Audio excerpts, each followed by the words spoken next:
طلبہ و طالبات السلام علیکم ورحمۃ اللہ وبرکاتہ۔ 11ویں جماعت کے طلاب، آپ کو معلوم ہے اور ہونا بھی چاہیے کہ ہم اسرار الحق مجاز کی ایک شاہکار نظم رات اور ریل پڑھ رہے ہیں۔ اس کی پہلی قسط یعنی پہلا لیکچر ہم نے پڑھا ہے، تو یہ نظم آپ کو معلوم ہو کہ کل یہ نظم 32 اشعار پر مشتمل ہے۔ تو اس نظم کو ہم نے 4 لیکچر میں بانٹا ہے، تو آج ہم لیکچر نمبر 2 پڑھیں گے۔ اسرار الحق مجاز کی 3 نظمیں بہت مشہور ہیں، جن میں رات اور ریل، علی گڑھ کا ترانہ، میرا چمن اور آوارہ، ان کی 3 بہت مشہور نظمیں ہیں۔ تو آج ہم ان کا یہ یعنی دوسری قسط مجاز کی نظم رات اور ریل کی پڑھیں گے، جو اشعار نمبر 7، 8، 9، 10، 11، 12، 13 اور 14، 15 اور 16 پر اختتام ہو جائے گی آج کا لیکچر۔ آپ کو معلوم ہو کہ رات اور ریل جو نظم ہے، اس میں مجاز نے انسان کو جدوجہد مسلسل کوشش کی ترکیب دیتی ہے، ریل کی مثال دے کر کہ انسان کو یہ سبق دیتی ہے کہ اس سے کسی بھی حال میں زندگی کے راستے میں رکنا نہیں ہے، بلکہ ہمت اور حوصلے سے کام لے کر چلتے ہی جانا ہے، جیسے ریل گزرتی رہتی ہے اور اپنی منزل مقصود کی طرف رواں دواں رہتی ہے۔ تو اب ہم براہ راست سیدھے اشعار نمبر 7 پر آئیں گے۔ تو میں پہلے اشعار نمبر 7 پڑھوں گا، تو اس کے بعد اس کی تشریح ہوگی۔ رات کی تاریکیوں میں جلملاتی کانپتی، پیڑوں پر دور تک سیماب چھلکاتی ہوئی۔ تاریکیوں بولتے اندھیروں کو، کانپتی بولتی تھرتی ہوئی، ڈرتی ہوئی، پیڑ بولتے ہیں درختوں کو۔ تو شاعر فرماتے ہیں کہ ریل رات کے اندھیرے میں جب اپنے سفر پر رواں دواں ہوتی ہے، تو وہ تاریکیوں میں، اندھیرے میں بھی جلملاتی، کانپتی اور تیزی سے اپنی منزل مقصود کی طرح سے چلتی ہے، یعنی گزرتی جاتی ہے۔ اس کے سامنے گویا پیڑ پر پارا جیسے چھلکاتی جا رہی ہوتی ہے، سیماب بولتے ہیں پارا کو۔ تو اب ہم اشعار نمبر 8 پڑھیں گے۔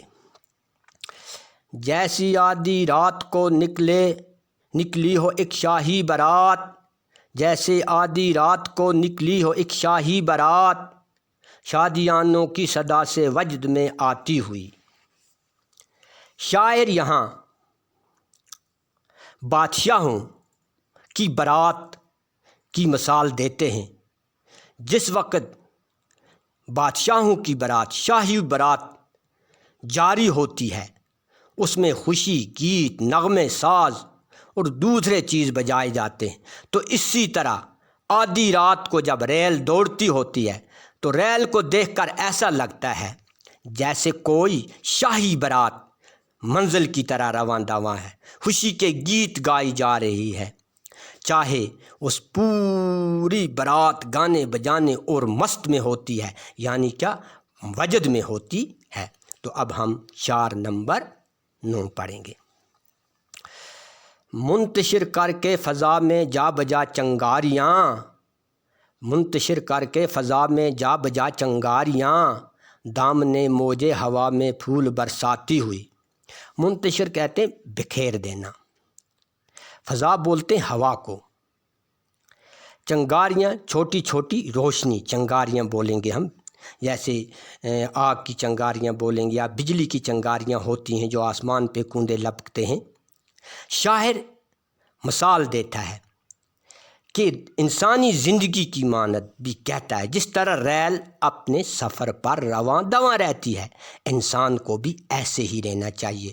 وہ بھی وادیاں ہوں، چاہے جنگل ہو، چاہے اس کے سامنے پہاڑ ہو، چاہے اس کے سامنے کوہسار ہوں، لہریں ہوں، رکنا نہیں چاہیے، اپنی منزل کی طرح رواں دواں رہے۔ شاعر کیا دیکھتے ہیں شاعر؟ رات کو ریل چلنے سے آس پاس کے ماحول کے ڈبوں میں جلنے والی روشنیاں، جو ریل کے ڈبوں میں ہوتی ہیں لائی ہوئی روشنیاں، وہ چنگاریاں بکھیری ہوتی ہیں، اس وقت خاموشی ہوتی ہے جس رات کے وقت ریل چلتی ہے، تو یہ ہوا میں یہ لہریں، یہ چنگاریاں دور دور تک نظر آتی ہیں، جیسے پھول کھل رہے ہوں ایسے نظر آتی ہیں یہ چنگاریاں۔ اب شعر نمبر 10 پڑھیں گے۔ تیز تر ہوتی ہوئی منزل بمنزل دم بدم، رفتہ رفتہ اپنی اصلی روپ دکھلاتی ہوئی، تیز تر ہوتی ہوئی منزل بمنزل دم بدم، رفتہ رفتہ اصلی روپ دکھلاتی ہوئی۔ شاعر فرماتا ہے کہ ریل کا جو سفر ہوتا ہے یہ مسلسل ہوتا ہے، یہ لگاتار ہوتا ہے، اس میں ایک جد و جہد ہوتی ہے، یہ رکنے والا نہیں ہوتا ہے، بیچ میں سے رک نہیں جاتا ہے، یہ اپنا سفر جاری رکھتا ہے، اور زندگی کا بھی یہی سفر ہے، یہ بھی رکنے والی ہیں جب تک نہ یہ منزل مقصود تک پہنچ جائیں گی۔ یعنی شاعر کیا فرمایا؟ ریل جو ہے یہ رات کے وقت مسلسل اپنی رفتار بڑھاتی ہوئی منزل مقصود کی طرح بڑھتی رہتی ہے، اور کبھی یہ آہستہ ہوتی ہے، کبھی مست ہوتی ہے، کبھی وجد میں ہوتی ہے، کبھی ڈگمگاتی ہے، کبھی جھومتی ہے، کبھی جلملاتی ہے، کبھی چھم چھم کی سرود دل نشین آواز دکھاتی ہوئی ریل گاڑی جو ہے مسافروں کو اپنی منزل مقصود تک پہنچا کر ہی دم لیتی ہے۔ تو اب ہم شعر نمبر 11 پڑھیں گے۔ سینہ کوثر پر چڑھتی ہوئی بے اختیار، سینہ کوثر پر چڑھتی ہوئی بے اختیار، ایک ناگن جس طرح مستی میں لہراتی ہوئی۔ کوثر بولتے ہیں پہاڑ کو، ناگن بولتے ہیں سانپ کو، مستی بولتے ہیں زور کو، مست جب ہو جاتا ہے انسان، جب وجد میں آ جاتا ہے۔ کہتا ہے جب ریل رات کے وقت آگے بڑھتی ہے تو وہ ایک وجد میں ہوتی ہے، سفر کے دوران کبھی وہ پہاڑی پر اس طرح سے گزرتی ہے گویا ایک ناگن جس طرح مست میں ہو کر مست ہوتی ہے، اور وہ مستی میں جا رہی ہوتی ہے، نہ وہ پیچ دیکھتی ہے نہ وہ خم دیکھتی ہے۔ اسی طرح ریل بھی آگے بڑھتی رہتی ہے، اور انسانی زندگی کا سفر بھی ایسا ہی ہے۔ شاعر فرماتے ہیں، اب شعر نمبر 12 میں کیا، پہلے میں شعر پڑھوں گا تو اس کے بعد اس کی تشریح کریں گے۔ ایک ستارہ ٹوٹ کر جیسے رواں ہو عرش سے، ایک ستارہ ٹوٹ کر جیسے رواں ہو عرش سے، رفت کوثر سے میدان میں آتی ہوئی۔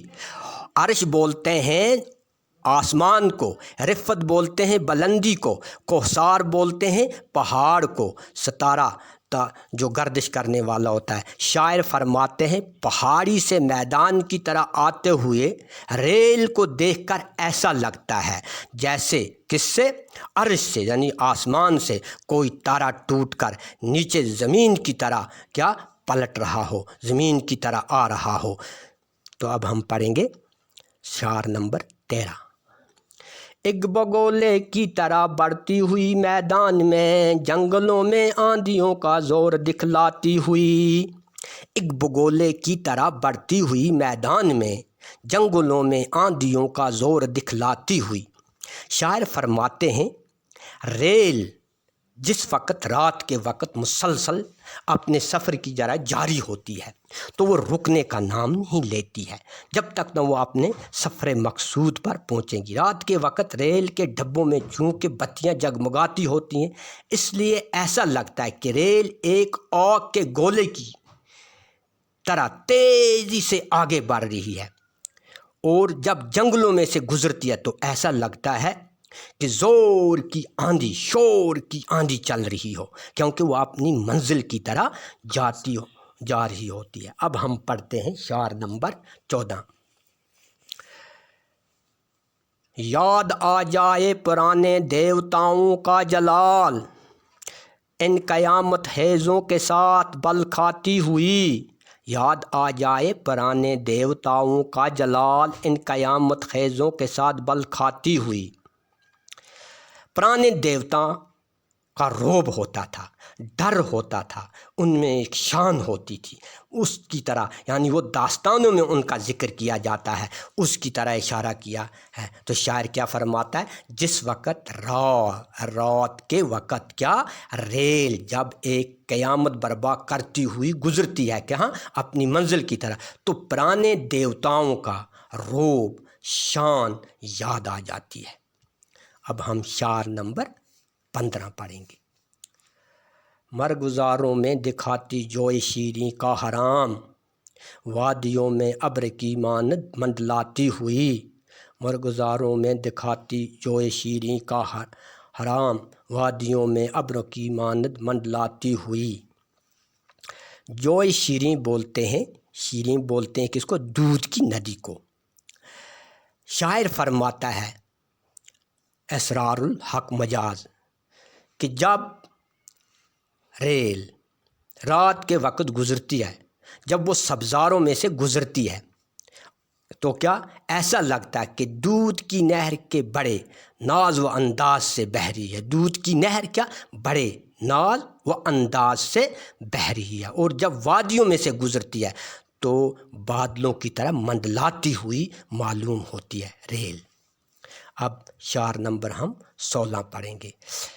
ایک پہاڑی پر دکھاتی آبشاروں کی جھلک، ایک پہاڑی پر دکھاتی آبشاروں کی جھلک، ایک بیاباں میں چراغ طور دکھلاتی ہوئی۔ بیاباں بولتے ہیں جنگلوں کو، طور بولتے ہیں پہاڑ کو، جھلک روشنی کو کرن کو بھی بولتے ہیں، آب بولتے ہیں پانی کو۔ شاعر فرماتے ہیں جب ریل پہاڑی پر سے گزرتی ہوئی ہے گویا آبشار معلوم ہوتی ہے، اور رات کو جب جنگل سے گزرتی ہے وادی سے کیا اندازہ ہوتا ہے؟ آبشار، جیسے پانی اوپر سے گرتا آبشاروں کا منظر نظر آتا ہے، اور جب وہ جنگل سے بیاباں سے گزرتی ہے تو کوہ طور کی تجلی جیسے لگتی ہے، بلندیوں سے اس کی نظر دور دور جلملاتی ڈگمگاتی ہوئی نظر آتی ہے۔